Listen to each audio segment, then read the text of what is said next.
persiapan sudah mulai 90% sampai 95% lah Bu, mengenai PTT-nya, kemudian asesmen untuk pemantik, pertanyaan segala itu sudah siap Bu. Ada kendala nggak ini?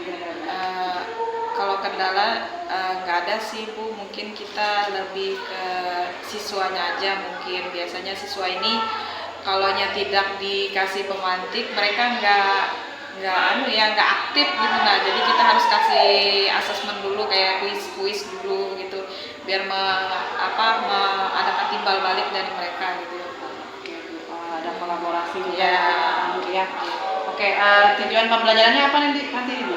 Tujuan pembelajaran ini nanti siswa diharapkan bisa menjelaskan nanti Bu. Misalkan nih materi kita adalah materi tentang identitas diri. Nah di situ nanti siswa diharapkan mampu menjelaskan identitas diri itu apa, seperti itu Bu. Oke, baik. Semoga besok pembelajarannya lancar tercapai apapun. Assalamualaikum warahmatullahi wabarakatuh. Ya, selamat pagi. Pagi. Luar biasa. Sekali lagi biar semangat. Selamat pagi. Pagi. Luar biasa.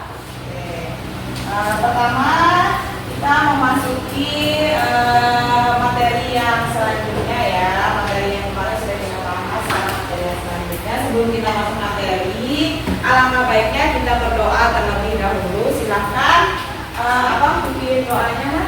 Ya.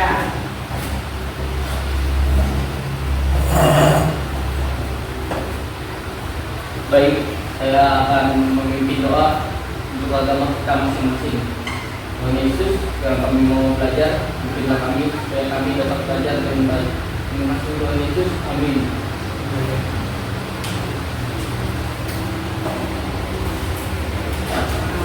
Terima kasih Abang sudah memimpin doanya. Kemudian bagaimana kabarnya hari ini?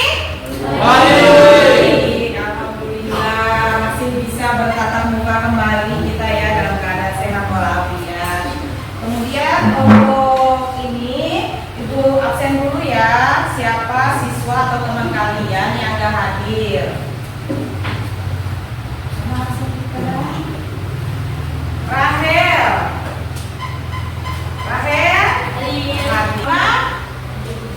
Hadir semua ya. Untuk yang kalau untuk teman yang sakit bisa dijenguk, kalau rumah kalian dekat ya, biar ditanyakan kabarnya. Oke, selanjutnya kita akan memasuki materi, yaitu materi mengenai identitas diri. Masih ingat identitas diri? Nah, coba identitas diri yang suaranya agak besar, silakan Fiona. Identitas diri Fiona, bacakan ini Fiona. Identitas diri Ya, ini menurut Richard ya, tahun 1996 dalam ya. 2009 menyebutkan bahwa identitas adalah pemahaman kita atas siapa diri kita dan atas siapa orang-orang lainnya, serta termasuk pemahaman orang-orang tersebut atas diri mereka dan atas diri kita. Ya, nah ini menurut si Richard Jenkins tahun 1996. Menurut beliau dalam buku Iden tahun 2009 menyebutkan bahwa identitas diri itu adalah pemahaman kita atas siapa diri kita dan siapa orang lain, serta termasuk pemahaman orang-orang tersebut atas diri mereka dan atas diri kita. Jadi identitas diri itu yang sudah ada dalam diri kita, watak kita, pribadi kita, baik, buruk yang ada di dalam diri kita, cuma kita yang tahu dan cuma kita yang memiliki. Contoh nih, misalkan kalian ada nggak di sini yang satu saudara? Nggak ada. Tapi ada punya saudara? Ada. Kira-kira ada nggak sama yang wataknya semuanya mirip dari A sampai Z? Baik kulit, rambut, nggak ada kan? Padahal satu rahim atau satu ibu. Tapi tetap ada yang beda. Karena identitas diri itu adalah identitas diri kita sendiri. Jadi watak kita, kelebihan, kekurangan, kelemahan, semuanya hanya kita yang memiliki. Jadi mungkin menurut orang bahwa dia kita punya kekurangan, tapi orang lain memandang bahwa itu adalah kelebihan di dia. Padahal kita itu adalah kebutuhan, yaitu kebutuhan pokok, yang dimana kita perlu makan, minum, pakaian, istirahat, liburan, itu termasuk dalam kebutuhan primer. Kemudian kebutuhan sekunder. Nah, kebutuhan sekunder ini dapat dipenuhi setelah kebutuhan primer tadi terpenuhi. Contoh kayak kebutuhan makan, minum, pakaian kita sudah terpenuhi, maka kita memerlukan yang namanya kebutuhan sekunder. Kebutuhan sekunder ini contohnya apa? Kayak kita sekolah, kemudian apa lagi? Bekerja, komunikasi sesama teman. Kalau kita nggak ada teman kan nggak asik juga. Ya, jadi kita tetap memerlukan teman untuk berkomunikasi. Kemudian ada istilah namanya perkumpulan, karena ikut apa, kegiatan apa, ya, setelah kebutuhannya terpenuhi. Mungkin nggak kalian lagi perut kalian lapar, kalian haus, pengen kemarin aja dulu, ada nggak? Nggak ada kan? Otomatis kalian akan memenuhi kebutuhan primer kalian dulu, makan dulu, minum dulu, baru kalian melanjutkan kebutuhan sekundernya. Seperti kalian biasanya ke sekolah aja dulu, pagi-pagi kalian memenuhi kebutuhan kalian dulu, kebutuhan primernya dulu, makan, minum, baru kalian berangkat sekolah. Selanjutnya adalah integratif. Nah, muncul karena pada dasarnya manusia merupakan makhluk yang berpikir dan bermoral. Prinsip benar dan salah, mengungkapkan perasaan-perasaan kolektif dan kebersamaan, keyakinan diri, keberadaan, pengungkapan rasa estetika, serta kreasi dan hiburan. Mungkin ini lebih ke bosan, sudah waktunya liburan, pengen jalan-jalan. Kalau memang ada lebih, misalkan ada dapat rezeki lebih, rasanya pengen jalan-jalan, dan itu memang kebutuhan yang harus dipenuhi. Oke, pernah nggak di sini selama sekali nggak pernah yang namanya saya liburan atau jalan-jalan? Ada? Selama hidupnya dari keluar dari rahim sampai besar sampai sekarang ada? Nggak ada. Walaupun nggak jauh-jauh amat, paling ke Pelangkat atau ke kota, itu sudah suatu hiburan. Atau kita pergi ke tempat keluarga, ke desa atau ke kampung, melihat suasana baru, itu juga termasuk hiburan. Selanjutnya adalah mengenai tindakan sosial. Tindakan sosial bisa muncul dari luapan emosi. Yang kedua, tindakan manusia pada hakikatnya muncul karena luapan emosi yang bersifat positif maupun negatif bagi dirinya atau orang lain. Contohnya tindakan positif. Contoh tindakan positif, ada yang bisa berikan contoh? Tindakan positif berarti tindakan yang baik. Contoh, tersenyum itu juga suatu tindakan yang positif. Nah, kemudian kegiatan ini seperti adanya keinginan untuk mempelajari teknologi, mempermudah hidup manusia bersaing atau berkompetisi secara sehat agar dapat meningkatkan kualitas diri. Jadi ini lebih ke tindakan positif, maksudnya lebih ke meningkatkan kualitas dirinya lagi untuk pembelajaran. Misalkan dia belajar lebih giat, itu termasuk tindakan yang positif. Tindakan yang negatif, ada yang tahu? Bisa berikan contoh?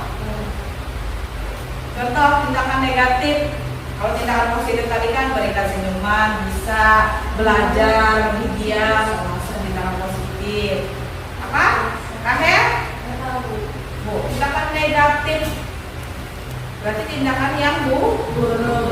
Contohnya gimana? Mengganggu teman itu termasuk tindakan negatif. Membuli itu juga termasuk tindakan negatif.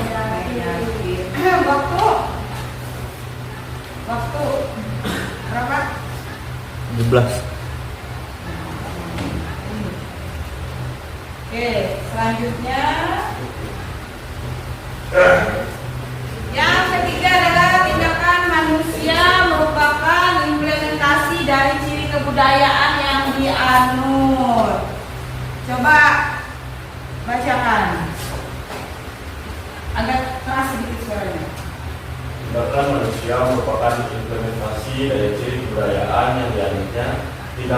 anggota masyarakat suatu daerah yang dilakukan sejak dahulu kala dan masih berlanjut hingga saat ini merupakan kebudayaan yang akan menjadi ciri suatu daerah kebudayaan yang diimplementasikan dalam tindakan anggota-anggotanya akan menjadi adat kebiasaan. Contohnya, pada masyarakat Jawa terdapat upacara tidak siten yang diselenggarakan untuk memperingati pertama kali seorang anak bisa berjalan. Ya, jadi ini ada yang ketiga adalah tindakan manusia merupakan implementasi dari ciri kebudayaan yang dianut. Jadi tindakan manusia itu selain tindakan yang positif dan negatif, juga ada tindakan yang mengimplementasikan cirinya kebudayaan yang mereka anut. Contohnya, kalau di daerah Jawa, biasaan orang Jawa kalau anaknya baru bisa merangkak, baru bisa jalan, biasanya mereka melakukan tradisi yang namanya tedak siten. Nah, pernah kan kalian lihat tedak siten nih, contohnya di gambarnya ini. Jadi mereka itu di depannya itu ditaruh ada kamera, ada uang, ada pertukangan, ala-ala tukang. Nanti anaknya itu arah jalannya kemana? Kalau arah jalannya ke kamera mungkin bisa jadi fotografer. Anggapan budaya atau tradisi si tedak siten ini tadi. Nah, kalau misalkan dia arahnya jalannya ke uang, misalkan berarti bisa jadi miliarder atau orang pengusaha misalkan, itu menurut mereka. Kalau arahnya ke tukang, ke alat-alat tukang mungkin bisa jadi arsitektur, ya. Ngerti ya dari situ. Selamat pagi Bu Nur. Pagi. Ya, terima kasih sudah hadir kembali di sini. Kita ngobrol lagi pasca pembelajaran tadi. Bagaimana perasaannya Bu setelah pembelajaran tadi? Alhamdulillah sangat luar biasa, lancar. Alhamdulillah baik. Ada kendala lagi Bu dalam misalnya sintak-sintak pembelajarannya, apa tercapai semua tadi? Untuk proses pembelajaran tadi kita sudah sesuai dengan SOP. Jadi alhamdulillah tidak ada kendala. Iya. Bagaimana dari ini peserta didiknya? Untuk peserta didik mereka kalau bisa diberikan stimulus terus agar mereka aktif gitu kan. Apalagi kita kan dalam pembelajarannya itu pembelajaran jam-jam siang, jam-jam malam gitu kan. Jadi perlu ice breaking lah sekali-kali dalam proses pembelajaran. Nah, akhirnya tercapai Bu ya, bagaimana cara membuat pembelajaran menjadi menarik, menjadi siswa jadi lebih aktif. Kemudian dalam ini Bu, dalam diferensiasinya, itu kan ada dua yang dipakai, ada kontennya. Itu bagaimana, boleh kendala nggak? Yang pasti karena kita ini susah sinyal di sini, jadi yang kendala itu sinyal. Tapi kita selalu berusaha menampilkan kalau kita video bisa gambar, gitu kan. Nah, itu sih Bu. Oke, baik. Kemudian medianya sudah oke. Alat-alatnya ini gimana Bu? Alat-alat tersedia di sekolah ada brosur, alhamdulillah. Kemudian ATK-ATK yang lain kan disediakan juga. Nah, itu sudah aman ya. Oke, selanjutnya apa nih harapan Ibu ke depannya? Pasti harapan saya ke depannya selalu bisa mendidik dengan mengupdate terus ilmu-ilmu yang saya punya, yang mengikuti teknologi yang sekarang, gitu kan, supaya siswa itu walaupun di kampung tapi tetap pembelajarannya tidak tertinggal, gitu, tetap mengupdate selalu kita yang buru-buru. Oke, luar biasa sekali Bunda. Semoga yang cita-citakan nanti semua tercapai, anak didik kita bisa menjadi sukses semua. Terima kasih Bu Nur ya. Selamat pagi.